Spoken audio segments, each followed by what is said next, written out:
connect. And that's really, really non-negotiable for us. It's very rare that we don't go a night without some sort of that connection. What's the best for the family? Not just my ego, not just my credibility, not just for my success, but for our family success.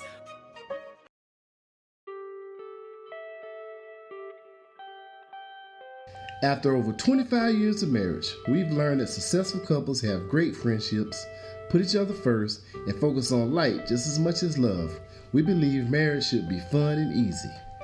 Our goal is to share our journey with the hopes of helping others build strong, happy relationships. Join us as we continue to create our lives beyond I do.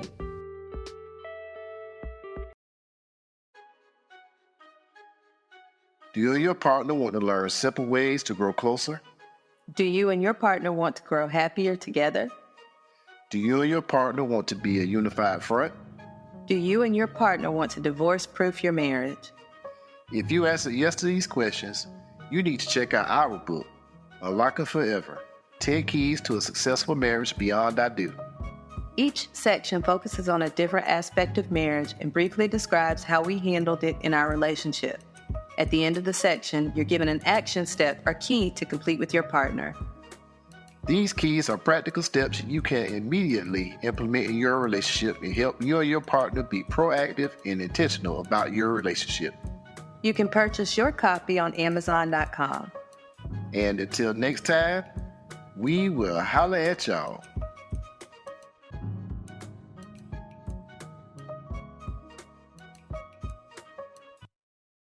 We are not marriage counselors, nor are we mental health professionals. We're just simply sharing y'all how we navigated through our marriage. Now, on with the show.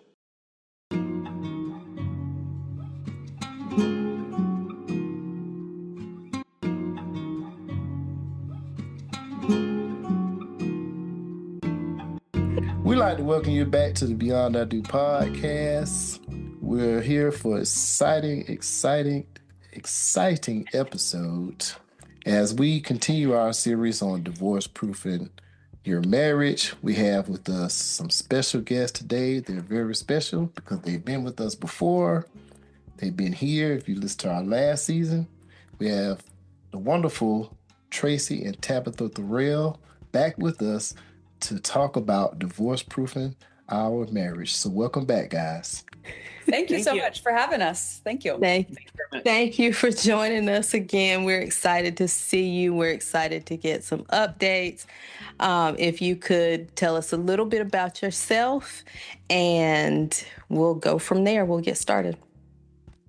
All right. Well, I'm Tabatha, and this is my husband, Tracy, and we live in rural Nebraska. We met in high school. We're high school sweethearts. We have 5 beautiful daughters, and ranging from 15 all the way to 2. Wow. Tracy farms, and we own real estate properties. We're investors. I have done coaching for almost 18 years in different areas, ranging from fitness to personal development, business development. I've kind of taken a break a little bit of that. Currently, I am learning a new skill set to help our investment in our portfolio. So trying to manage my emotions on that, on the transition of that. But just realizing that our daughters are in phases of life that are just so full, and we want to be present there. So I want some income that's a little more passive, even more passive than a real estate. And so I'm learning a new skill set to help with that. And maybe you can say what you're doing. I'm just doing what I'm doing. Farming, managing the farm, the rentals, and surviving 5 daughters. So yeah. Right. You're just supporting. That's all you. And to hear, like, even before, to hear that, that's a lot of girls. Yeah. So that's a lot of girls. We had our son, and then 3 girls, so there was a bit more of a balance, but that's a whole lot. And then the age range from 2 to 15, so it's like you have a girl in each stage of girlhood, and bless you. Bless you all. And he didn't say this, but he renovates. So like he renovates our property when he doesn't have, when he's not doing everything else. And so I think people don't realize it's like, he's so skilled that it's just like, hey, do this. But it's like, okay, a project that would take somebody that we could hire because they're in and out and that's what they do. And you try to fit those things in. But he's such a perfectionist, which I love because our house is beautiful. But because of that, then it's like the time is tedious with the different kind of project. And that's kind of, he's finishing up a project right now. And I know he just wants it to be just. Yep. I know. It's like, man, if I would have cut that to 7 3/4, it would look so much better. So you thinking that at night, and it's like, now I got to go do it. And nobody else is ever going to see that, Right. Yep. Yeah. Right. I get it. And if you don't say anything, they won't know. Right. But right. you, especially in our closet, like our coat closet, like really nobody's going to know. Right. But how you do one thing is how you do everything. And so I love that he does that. And, I'm an action taker. I do things, but I'm learning to slow down in what we're doing so that I don't miss it, and it's like, he's learning to take risks where he normally wouldn't. And I think that's why our marriage does work, kind of, diving into that is like, I push him out of his comfort zone, but he also slows me down to say, hey, we're in the comfort zone for this reason, and I think that's what makes our relationship, there can be conflict there, but if you're willing to work through the conflict and know the end goal, we always talk about what's our end goal with this? Like, why do we want to do this? Like, we had to sit back and say, last time we talked, we were talking about doing like the family legacy project and getting families. And I'd still love to do that. But every time that I sat down to really facilitate this, I was like, I am a very all or nothing. So when I'm a coach, I am invested in my students. Like I want the win more than they do. And we just had to sit back and say, what kind of emotional toll will that take on me? What kind of, if these families aren't getting these successes, if this isn't working for them, like how is that going to be? Time wise, is this going to cost me a lot of time? And then I can't be as flexible with my daughters because that's not what I want either. And so as much as I love and stand behind it, and still it's in my back pocket of, I can still regenerate that. And who knows when I will, but I had to sit back and look at the family. Say, what's the best for the family? Not just my ego, not just my credibility, not just for my success, but for our family success. Which is what the Legacy Wealth Project is. It's teaching families to do that. And I still want to do that. But right now in our season, God told me, you just need to work on this skill set to increase the finances. So then when you do this program, it's not going to bankrupt you and it's not going to time suck you. And so you have to do that was really important to me moving forward with, our different projects. Right. And I think that's so important, the mention even of pivoting, because a lot of times people feel like a pivot equals a failure. Yeah. Right. And there takes a lot of maturity and a lot of reflection and understanding when you make those decisions and you realize I have to do what's, like you said, what's best for the family, what's best for yourself, because you can't support your family if you don't have the energy to do so. So I think that it's important that you mention that pivot and that it's okay to do that. And I know how it is when you're telling somebody to go a little bit left and they go all the way left. And you're like, I ain't tell you to go a little bit left. All the way left, they put themselves in the bind. Now they're looking at you like, well, it's your fault. And you're like, right. Yes. And that was the thing. And it's hard because I've coached people, either consulted, coached, trained people for 17 years. I mean, there have been little breaks in there when I've had babies and stuff, but some form of working with people. So it's been hard for me to like step back from that. And so I'm looking at how can I still feel fulfilled in this, Right. but also continuing to look at the end goal, because the enemy will tell you one little lie that will get you off track. And it's like our goal, like always like coming forward. And it does sometimes feel like a failure. I mean, I have moments where I'm like, I didn't execute this and I was going to do this. But at the same time, if I'm not centered with where God wants me to go, then we're just, it's not. And there was just some things that were happening that, you know, people who do coaching business or any online service, even podcasting, sometimes it feels like you're investing all this money into these programs, people to help you, these marketing people and these sales people. And it was just getting to the point where I just felt like I was chasing that instead of getting called for that. Right. And so, you know, your audience, if they have any questions, and I'll give information at the end, please feel free to still reach out to me. I am still one, like I give what I have, but just knowing myself and saying, I can't execute this the way with the integrity that I want right now. I'm just shelving it. You know, who knows what will happen down the line when maybe my younger ones are all in school and I have a little bit more time and we have some more finances. We're growing our real estate portfolio 1.5 times.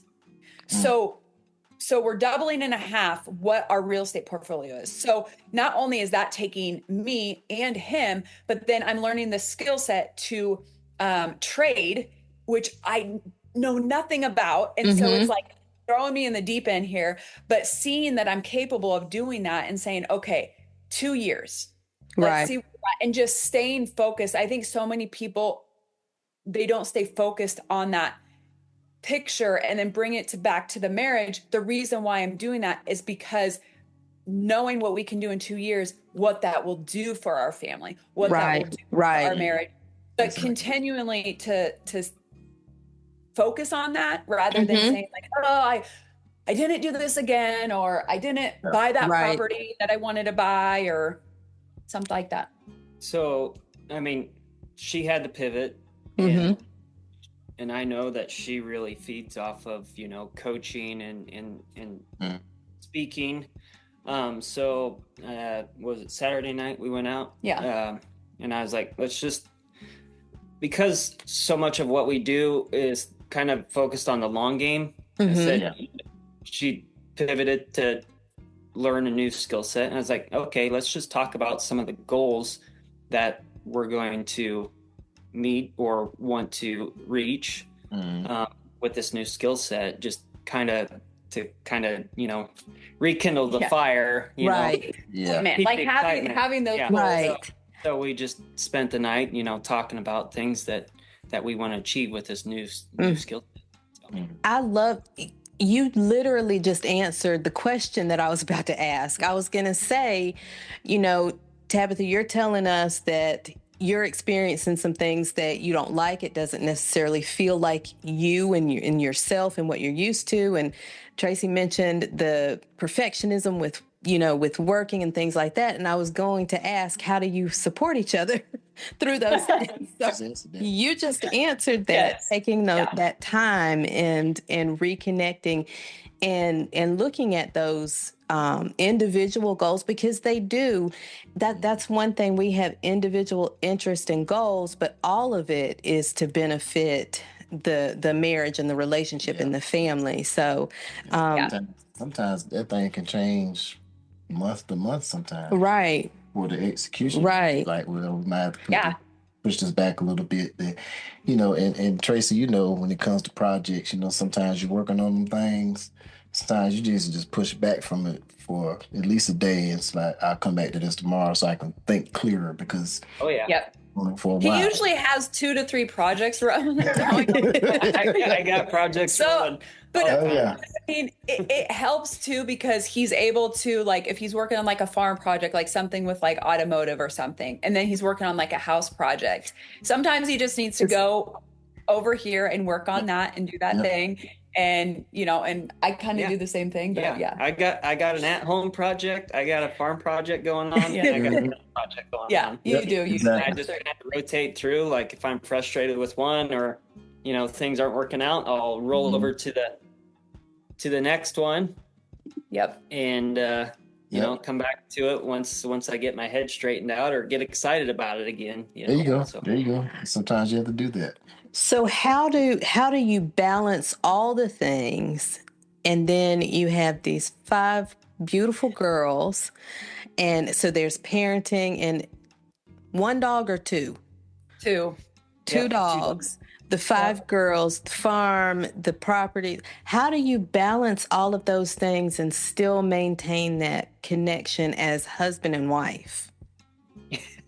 Well, you know, that Saturday night that I was talking about, we've decided that's, you know, we have to do that monthly. You know, we have to go out and it's not even about eating or doing anything. We have a list of things that we want to do, you know, like different fun things, like to make it exciting. To make it exciting, but we schedule that time, you know, and you know, we have a nightly routine where we just, once the kids are to bed, we get into our own bed, and that's our time together. And that's pretty non-negotiable. Like even if we get home from a basketball game and it's 10:30, that's usually the time I like to, like, you know, be starting to go to bed, because I don't like to get up early, but if I want quiet time without my kids, it's the only time. But we've kind of just decided, even if it's 10:30, we will stay up. We will watch like a sitcom together. We talk about like different things or laugh about things. We might give each other like a foot massage or something, you know, and just like connect. And that's really, really non-negotiable for us. It's very rare that we don't go a night without some sort of that connection.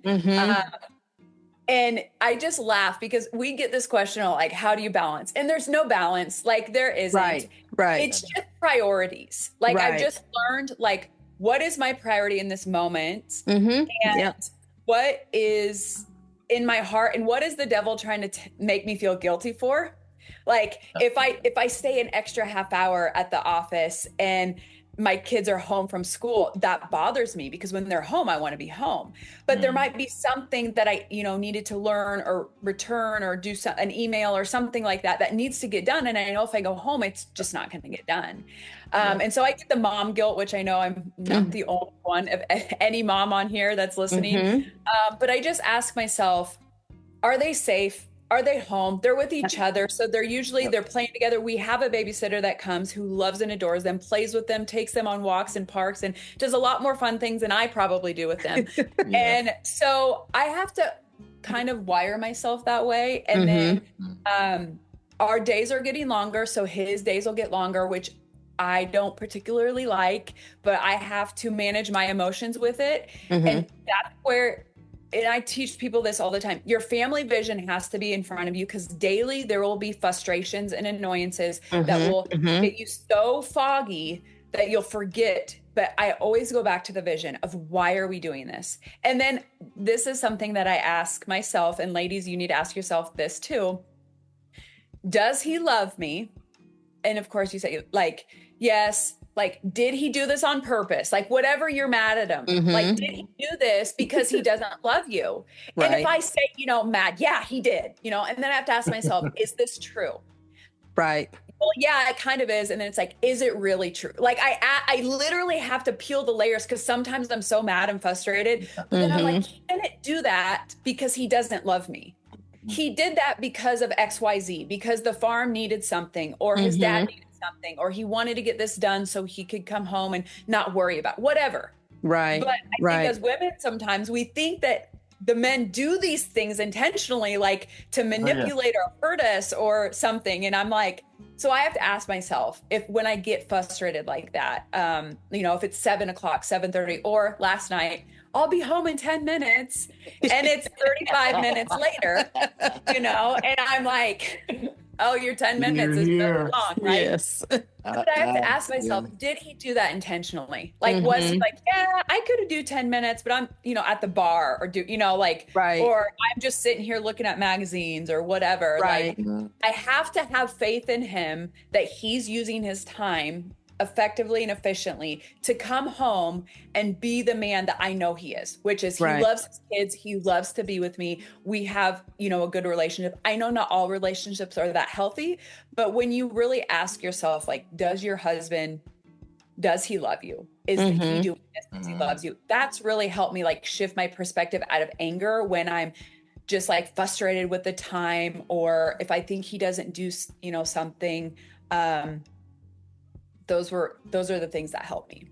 Yeah, and I'm sure, like, Tracy, I know 9 minutes and 30 seconds went by, and that nut dropped. And it fell on the floor, and you had to get the flash. Now I got to look for this nut because I only got one of these nuts. Look, I know, buddy, I know. It was that whole project. Yeah. See, and for him, if people are around and he says 10 minutes, I know that's not going to be the case because he's going to spend 10 minutes talking to people. He might make a new friend. He might. I was gonna say, before you go, I got to tell you just one thing real quick. Or his phone, the phone will ring, and I'm like, just ignore it. Like, they don't know, and he'll answer it, and I'm like, well, there it goes, 30 minutes, but and sometimes it is. It's just that, but it's not letting those little things like begrudge you. Just for instance, on Saturday was our date night, and we were just kind of in a little tiff that morning, and like my instinct is like, fine, we're not going on date night. I didn't say that out loud, but you're just like, I don't even want to eat dinner with you because you're just like mad or annoyed. And then as the day went on, I'm like, that's so stupid, because the whole reason why we need to go is because of there's a breakdown of communication. It's really hard, even though we have that time at night. Sometimes it's just we're too tired to like get in the nitty gritty of things. You're just like, I don't want to rile that up. And so we save that, for that time, and saying, this is a safe space where we can talk about this. And if we need an extra one, then we'll have an extra one and be like, hey, we're going out. Like, we just need to get away and like separate ourselves and have that time. And so many parents struggle with this. And I know when our first three were little, it was hard because it was hard to find a babysitter. We had to pay for the babysitter. You have to get everything, like, it was just like too much. But I think that was a mistake because we didn't do it enough. And I feel like we didn't see eye to eye on things that we really did see eye to eye to things, but like we just needed to like talk about it and communicate it, and we just didn't have that space. Right. And so you said you two were high school sweethearts. So how long have you been married at this point?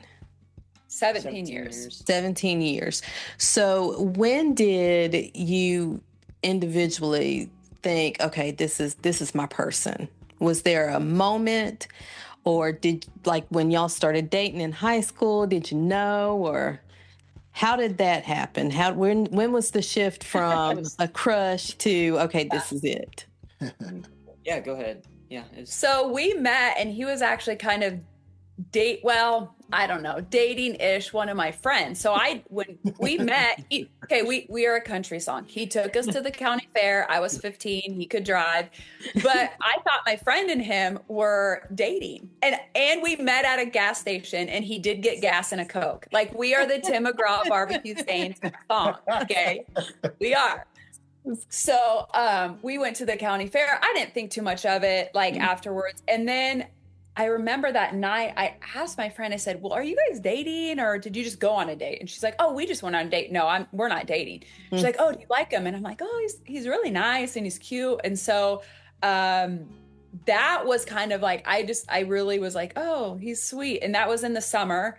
And we kind of did group things. I'd see him or whatever. He'd have pool parties, and I really liked him. And so I would call him and we'd have these conversations, and he wouldn't really, we'd talk for like 2 hours, but he'd never call me back, School started, and I knew, I was like, I like this guy. And I remember telling one of his friends, which now I look back and I'm like, my daughter's 15.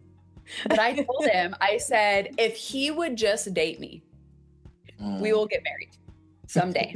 Like I knew, and it's crazy, but like in my heart, I knew not that we'd get married in high school or even like right out. I was just like, if he would just give me a chance, like we will get married someday.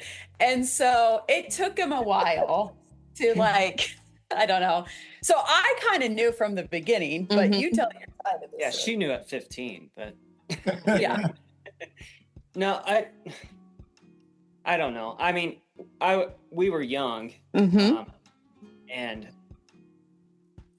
I honestly don't know at that point, but I mean, we were still in high school, and right.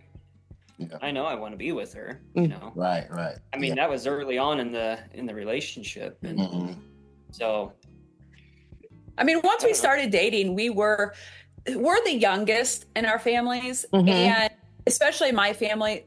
I had to grow up really fast for some circumstances. So I looked at things, and I'm a visionary. I always look long term. And so I was like, if we're going to be together, if I'm going to open up myself to you, if I'm going to be vulnerable with you, like I have to see it long term. Now, that doesn't mean there were some blips in the relationship. We dated for 7 years, right? You know, there were some definite things, but always that long term vision of like, okay, this is what I want. Even if in the midst of that, growing up, going to college, doing all the things, you know, you question yourself, you question your things.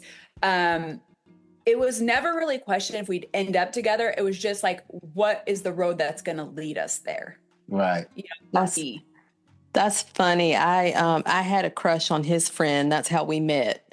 And so he talks about the day that he met me, or that we met for the first time.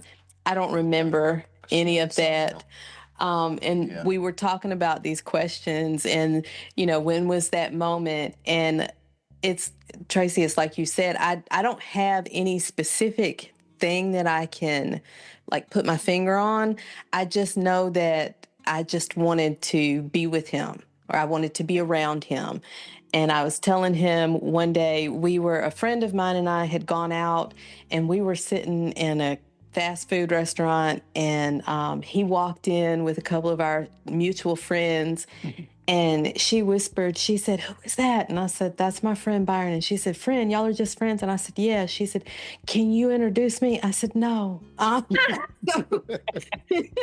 I want to be more than friends. I didn't know, but I kind of knew. I knew that I wasn't going to introduce her to him, so I wasn't going to facilitate that.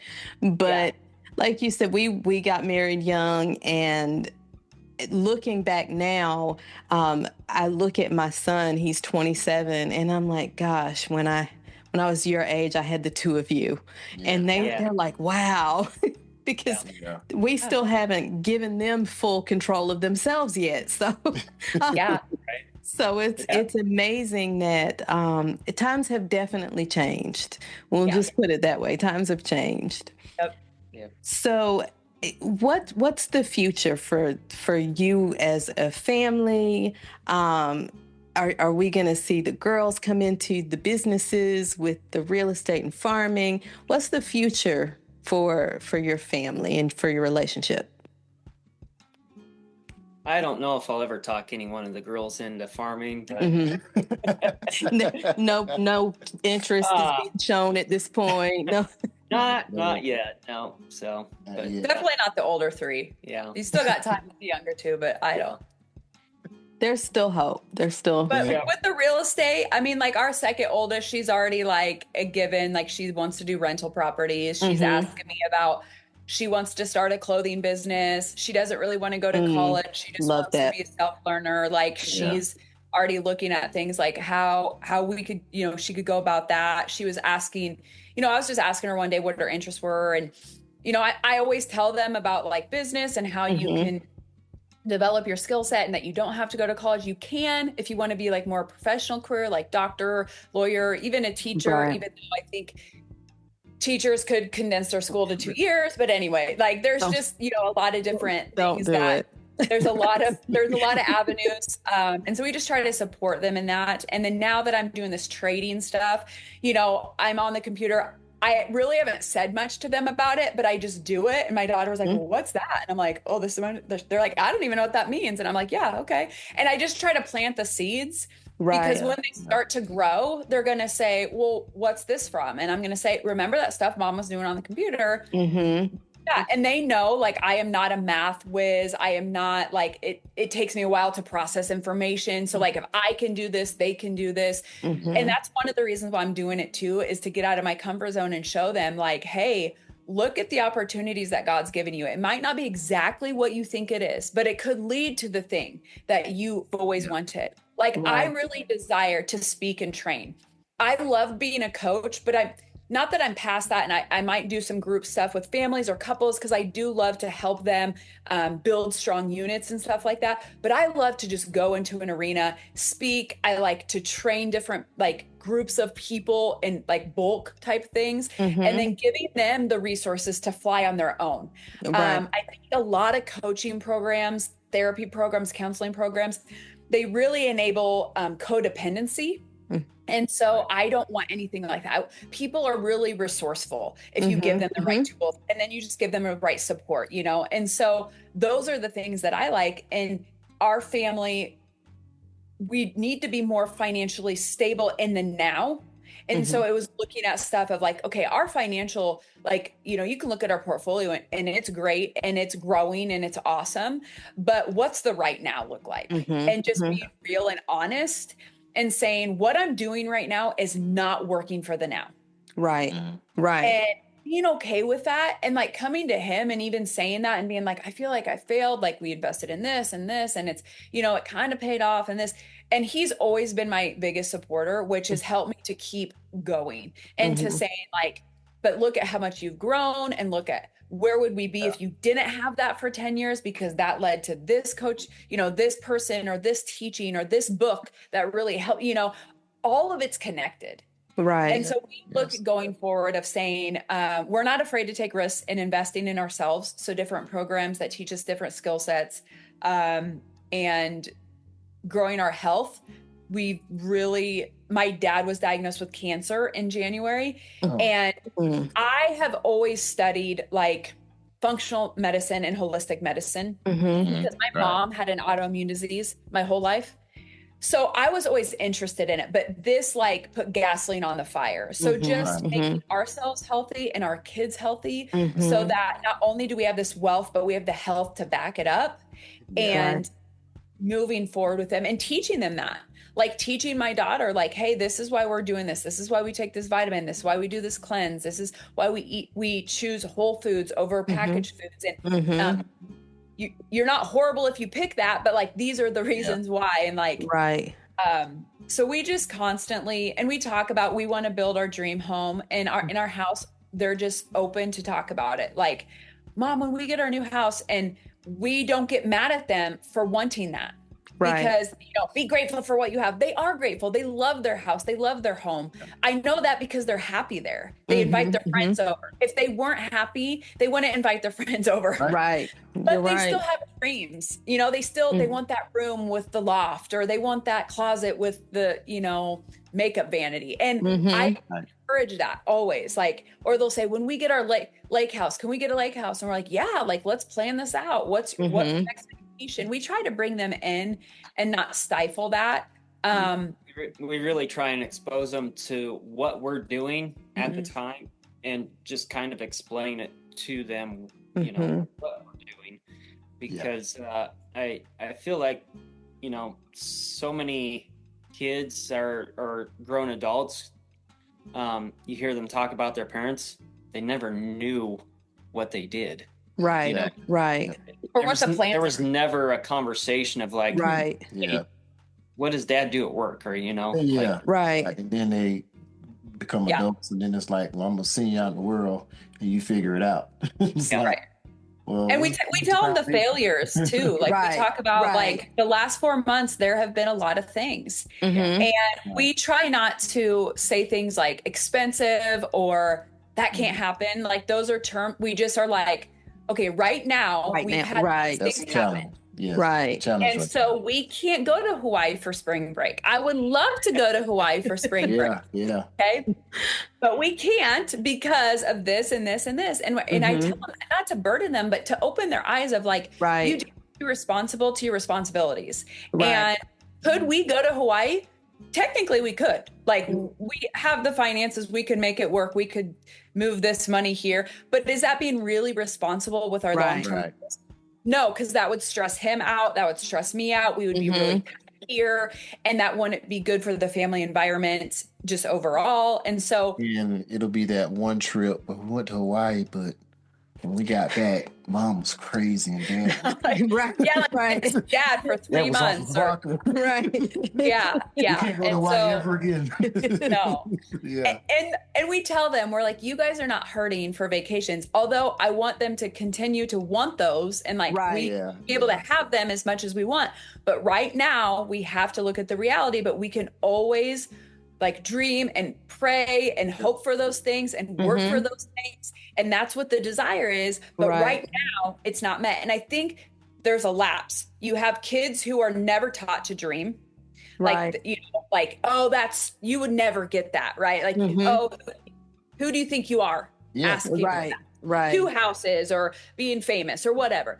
But then you have over here where you have parents are like, yes, you can do whatever you want. And it doesn't matter who you like in this society, like no responsibilities, like it's just going to fall from the sky. Like no hard work. And this is this. It's like, you got to teach your kids to work smart. You do have to teach them to work hard. But when I say hard, it's not always labor intensive. It's hard coming out of your comfort zone. Right. I just teach the kids, I'm like, you've got to learn to get out of your comfort zone if you want to be successful in life. And if you want to have an income that supports the lifestyle that you want, you have to learn to get uncomfortable. That doesn't mean you have to go dig ditches, manual labor. That just means that you have to learn how to train yourself. Like if there's a skill set that's going to add value to people, you got to see how you can add value to the marketplace. Our marketplace is shifting really big right now because companies are poisoning our bodies and people are seeing that. And entrepreneurs are stepping up and saying, we are going to offer a solution that's not going to harm you. Yes. It might cost a little bit more, but in the long run, it's going to be better for you. And you're going to see a big shift. Walmart's already seeing this. They're already like, scavenging because they're losing so much money. So you're seeing big companies that are struggling to keep that loyal customer that just always would go with the lowest price. And if entrepreneurs step up, if you have a dream that you want to build a business and you want your family a part of it, now is the time because you're seeing that shift in the marketplace now more than ever. It's just like exponential. Right. I love that you said, that there is no expectation that you have to go to college. Yes. That's one thing with our kids that we stressed. You need a plan. And whatever your end goal is, we work to come up with a plan to get you to that place. And then however you define success, that's a personal definition.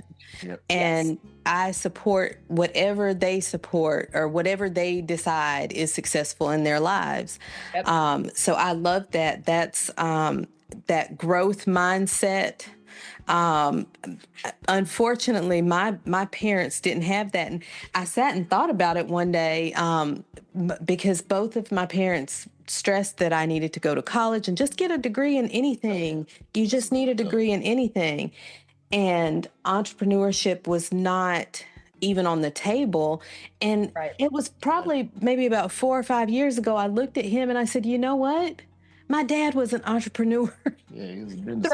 Childhood. Like that's what he did. He retired as a brick mason. Brick mason company. Right. And he did residential and commercial work for my entire life.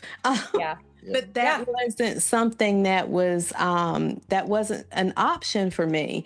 And I'm not sure if he just felt that based on his sector of business that, it was stressful, what have you, but it just wasn't an option that was presented to me. And so here now we try to point out all these opportunities to our kids and let them know that, whatever route you decide to take, we're fine and we support you.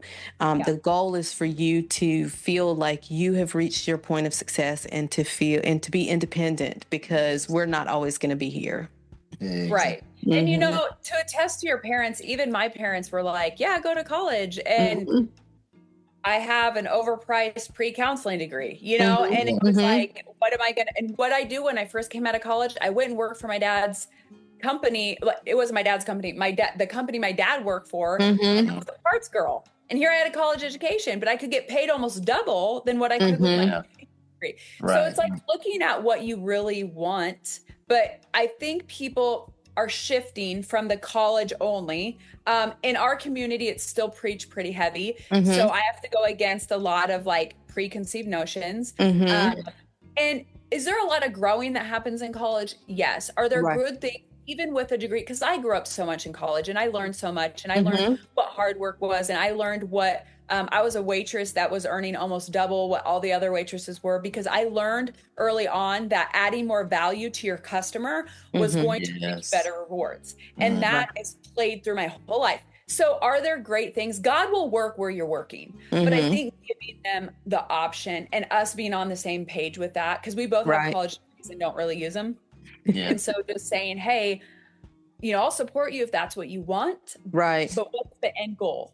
Like, you're not going into college with the general education bachelor's. Like, you're going to have, like, I want to do this and I'm going to pursue it. Now, if it shifts in college, that's fine. Because sometimes I don't expect any 18-year-old to know what they're going to do next 60, 50 years of their life or whatever. But if you don't have a plan going in, you're definitely not going to have a plan coming out. Right. And so I think just being solid with that, and we communicate that with our girls. You can't afford $15,000 or $20,000 a year for you to figure something out. Right. We need you to figure that out for free. We need you to know. Right. Yeah. Yes. We'll let you figure it out for free, and when you're sure, then we'll invest in that. Yeah. Well, and then in what world is it like, when they're 18, that means that they can just be out on their own? Right. Like at that magical age. Some kids can be on their own when they're 15, like they are smart enough or whatever. And some kids, it takes a little bit longer. And I think, you do have to push them out of the nest at some point. But I think just having that arbitrary number of like, because they're 18 years old, then they learn how to do everything. I want to be able to raise capable of adults that want to that pick a spouse that will advance their life. Yes. Right. First and foremost, that is like my number one I could give two about college, but like pick that spouse is going to dictate the rest of their life. And then decide, what's your purpose? Like, what do you love to do? What if you didn't get paid for anything, what would you do? And I've asked my girls this. I'm like, what would you do if you didn't get paid for anything, or you got the same amount? What makes you fulfilled? What energizes you? Asking these questions to kids when they're young is so important, because they're not trained like that in school. It's very much take a test, do this, take it. Even if you homeschool. Now, it's better if you homeschool, you can tweak it a little bit. You still have to pass you still have to pass those tests to get the high school diploma from homeschool. So I always encourage my girls, like, what lights you up? Like, what really gets you excited, and what deflates you? What just makes you feel like, and they're like, the dishes, like, but I tell them, then you got to make enough money to have someone do your dishes for you. Right. And so say that. I'm like, if you don't like chores, I'm teaching you this because I want you to know what you don't like. Right. So that you get older, you can hire a maid. Right. You can do something on the side to help pay for that. So you can spend more time with your kids, or on the volunteer project, or, I'm going off the tangent here, but I think it's just so important for that, It is. The good thing is you're open, and that's what a lot of kids don't have, that opportunity to be open. It's like, I work at a paper mill, and there was a guy that I worked with, and his son he very talented artist, artistic. And the boy wanted to go to, I think, the design school or something like that. A very good one. And he was like, I ain't want him to, he need to come out here and work with me. And so that's what his son is doing. So I'm like, yeah, he's making good money. Yeah, he's gonna be able to take care of himself. But what about that thing that he has that desire for? Right. You know what I'm saying? That you just wipe that away from him. Right. You know what I'm saying? It's like I think sometimes we look at the faults and think, oh, we need to improve there, instead of growing the areas that we enjoy or excel at, you know, or we're excited about. If we would just all, you know, take what we love and grow that, I think we'd be way better off. So many times we look at the faults and we're like, oh, we need to improve here. You know, we need to focus on this. Right. But I think that it's almost like we're trained that work is not supposed to be enjoyable. It's supposed to be hard. You get to do the enjoyable things when you get off work. And so that's a whole mindset that has to be broken. And then you have to, you know, realize that no, you can do what you love. You can get paid for it. And it doesn't have to fit within the confines of what they say it needs to be. Well, I picture this son that you talked about, and the dad means well, because right off the bat, he's going to make more money, than he would with drawing. So you picture like, okay, this son is right here and he's doing the paper mill and his money. And here he might start down here, but if he works at it, then he's not only going to surpass the paper mill, but he's going to accelerate in ways of success and fulfillment that money can't buy. Absolutely. And I think that's where we get stuck of saying like, you have to go here, you have to get a good paycheck. And yes, you have to learn how to pay your bills and work. That's what we've been doing for the last 12 years. That's what I've been doing. Like, you know, he's done a lot of stuff with farming that he loves farming, but there's been a lot of like not fun things with farming. And we keep doing this because we're not quite to that place where we can let that go yet. But we're holding on to that. And that's why I'm talking about that vision. When you sit down with your kids and you ask, like, what do they want? And some of them, it could be like outrageous, you know, like I want a mansion in California with a yacht and like blah, blah, blah, whatever. If you stifle that one dream that in your head, you're like, that's probably not going to happen. You know, you're stifling all the dreams and you're telling them that they can't achieve that. If you say, oh my gosh, that's awesome. Do you know what a house out there costs? Let's write it down. Let's see what it is. Hey, you know what a yacht costs? Okay, let's see what kind of job could you get or career or impact could you make for that house, that property, so that you could have that by 30. And if you break it down for kids, then sometimes they don't have that dream. Then they're like, oh, well, I guess I don't really want that, but I would like that, right? So you're just like, you're not telling them no. You're not stifling their dreams. You're just kind of showing them what's possible but what it actually takes. So they don't live in just the dreams, but they take those dreams into reality and then say, oh, okay, maybe I don't want that, but I would like a nice house and maybe by a beach. Well, let's look up like where is the best place to live on a beach that's cost effective, you know? And so you break that down. Educate them at the same time. And not shutting everything down. You know, nowadays with Google, it's like, well, you have all the opportunity to educate, explore, and simple. It's just like when we were talking at one point in time, we were talking about, you know, going to some other countries and, you know, investing in some property and stuff. And like, you know, I found it easy to just look up the currency exchange rate. You know, you just Google you know, what country you want to go to. Well, the currency exchange is, it's 50% cheaper there. You know what I'm saying? You know, you got it right on your phone. You know, you can explore with them and it doesn't even take 15 minutes, but some parents don't even want to do that. And that creates connection in a different way because they see that, okay, my mom and dad are open to these things and they're not forcing me to do this. And so I'm gonna pivot a little bit, but there's been so much value in everything. I want to end with 3 things. One piece of advice that you would give in terms of parenting, one piece of advice in terms of marriage, And just one general piece of advice in terms of the individual. There's been so much value in everything. So I want to pare it down so we get 3 good things in terms of parenting, marriage, and then just the individual self. Okay. You want me to go first? Sure. So parenting, I think listening to your kids, like really listening to what they have to say and taking it for value.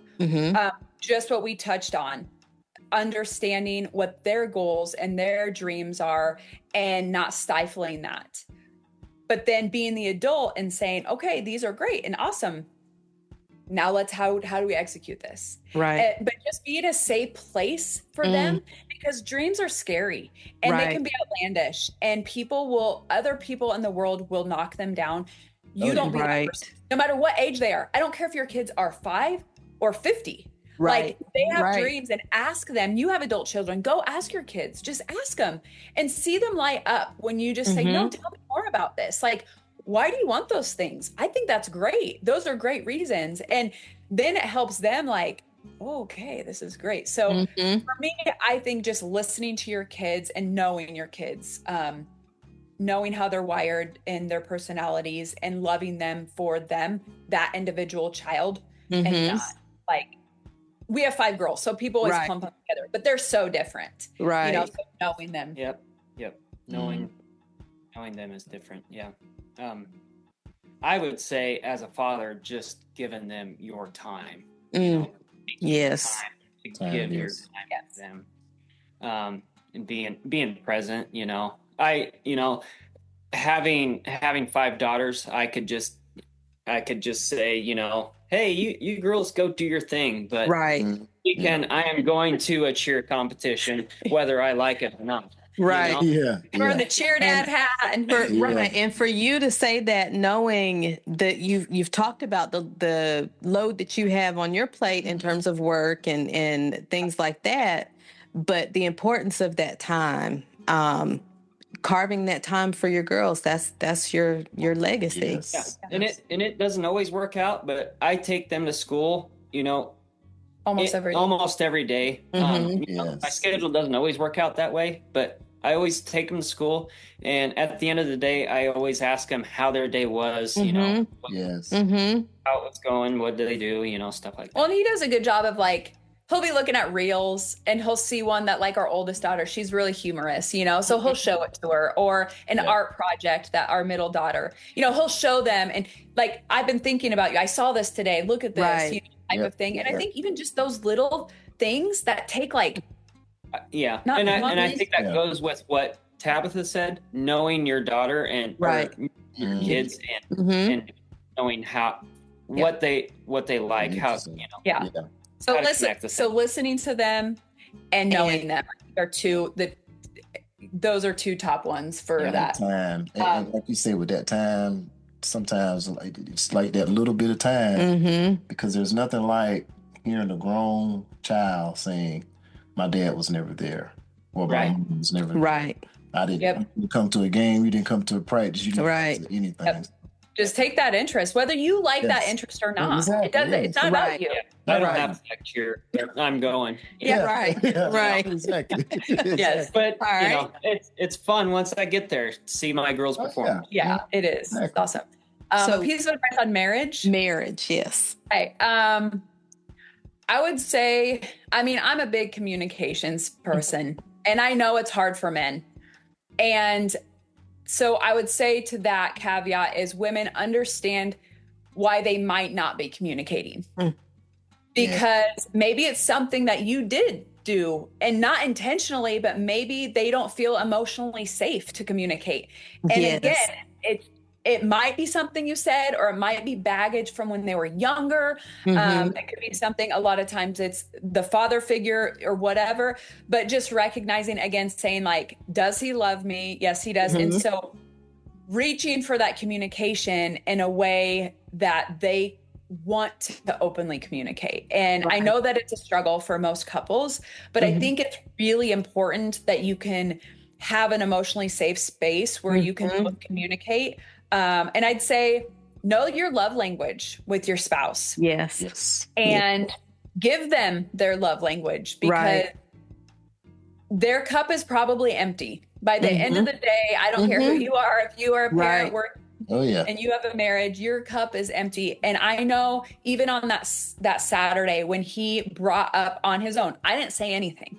He was like, what do we see for the future? Like, he knows what that does to me, to like future pace and like talk about things. And when he says things that I'm words of affirmation. So anything with that, like dreaming, or, you know, hey, that was great that you did that, or you took that risk, or I'm so glad that you did that for our family. That one statement can like last weeks, you know? It's just, I feel so bad for my wife, because her love language is words of affirmations, and our text messages are paragraphs and my single word, you know?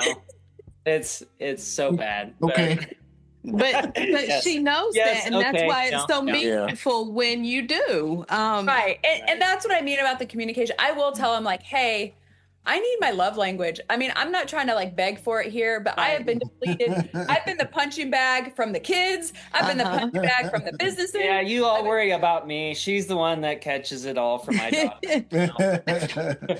When you're the head of the household, you're responsible. Right. People think you're responsible for everything, so she catches it from all sides. Yeah. We know Tabitha's catching from girls. It's because, you know, the dynamic is always with girls. It's like dad is like the greatest thing since sliced bread. Yeah. Mom is friend, fights, you know, mom is friend and enemy at the same time. Just trying to figure out. Yep. They can be fighting or arguing about something that I don't even know about, you know. Yep. So what's your piece of advice for? So our kids know that for me, mom comes first, and for her, dad comes first. They know that. You know, when like that just Saturday, you know, kids were like, we don't want you to go out. We don't want you to go on your date. But, you know, dating your spouse, kids, the family knows that if mom and dad aren't together,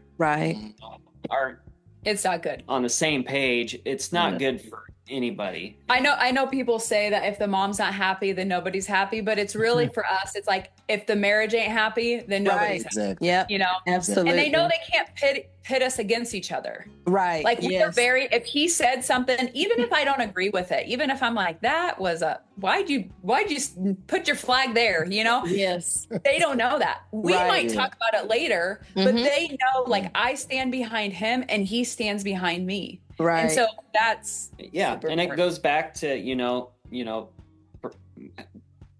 where Tabitha was saying, you know, for kids, you want them to have that one person, their spouse, to complete them, or, you know, going through life, it makes it so much easier when you have that person. But with that, you have to keep that, you constantly have to keep that going. So you have to model it. Like that's what kids do. They need to see they're going to do what we do. And so we have to. 100%. Because you guys have seen, just like us, you know, when families split apart. Which is what this episode is, right? Like how to divorce proof your marriage. Exactly. And a couple that you wish that you had, or you see, or whatever, and then work on you. Like the last one was for the individual. Yes. Work on you more than you do your marriage. Work on you more than you do your business, because you bring everything to the table. Everything. You bring yourself to parenting, you bring yourself to marriage, you bring yourself to business. And that is one thing that I have done, and I think has kept me in a positive space of a lot of things that we have done, like a lot of negative things that have happened. And then I kind of force him to. So it just it works out. It's not about what she can do. It's like, what can I do? Right. Yes, I love it. I love it. I love it. That was like my biggest thing in life, was like, how can I know this is a situation and it's stressful for her. So how can I make this situation easier for her, even in this moment, even if that means that Yeah, I got home. I worked 12 hours, but I might have to make some hamburger helper. Yep. I have to give her a massage. Yep. Give some baths, or whatever. That's Yep. good. Yeah. For sure. The funny stories, about a year or so ago, he was working nights and my daughter and I were here and I said, well, let's just get some fast food. I want French fries. I want McDonald's French fries. And so I went and I picked up the food and we had, have you seen the screens that are magnetic? So yeah. when you walk through the screen, it closes. We had one of those on our back door. And when I was coming back in, I dropped the bag with the fries and I had a fit. I was so heartbroken. And so I told him, he's at work and I'm telling him how I dropped the bag with the fries. And I was like, I just had cereal. I was so upset. So didn't think anything of it.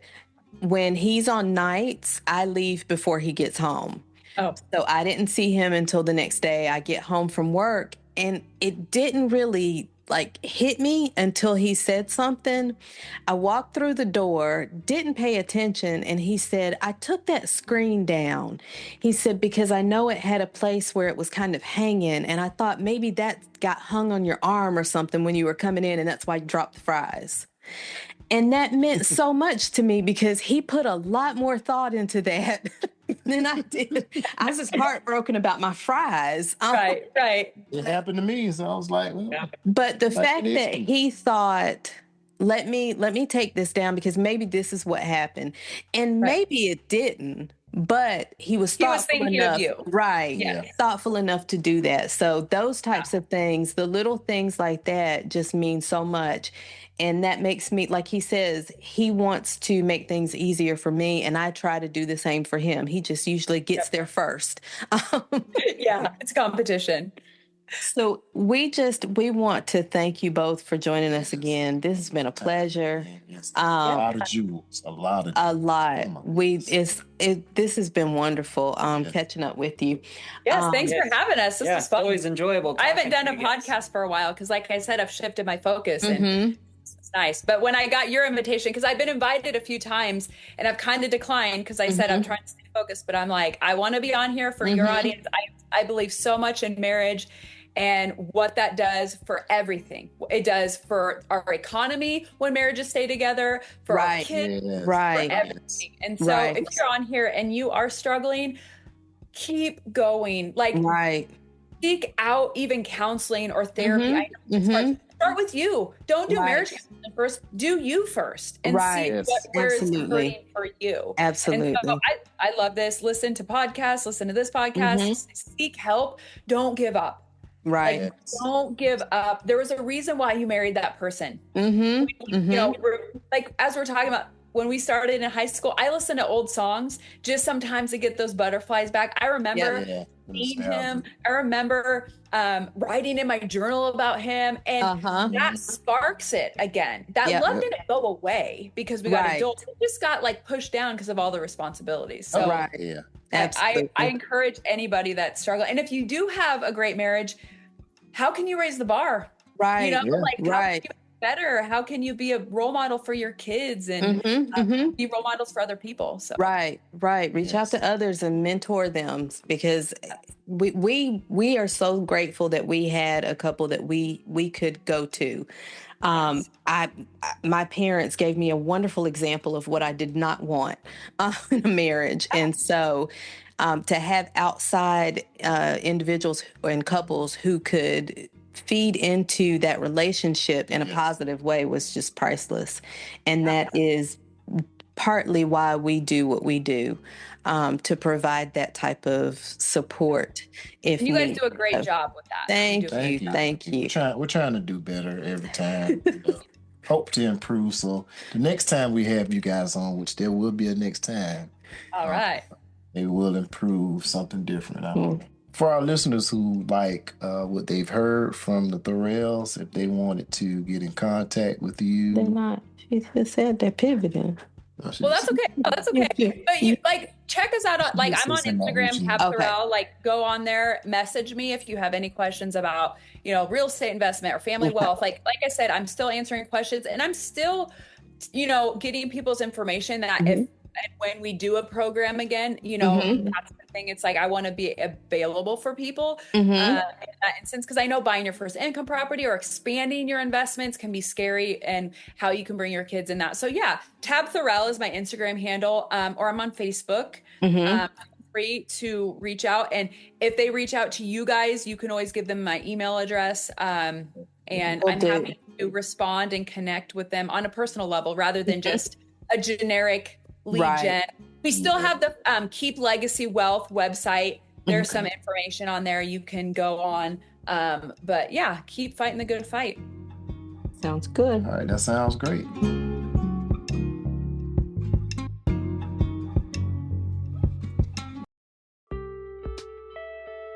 Thanks for joining us on this episode of the Beyond I Do podcast.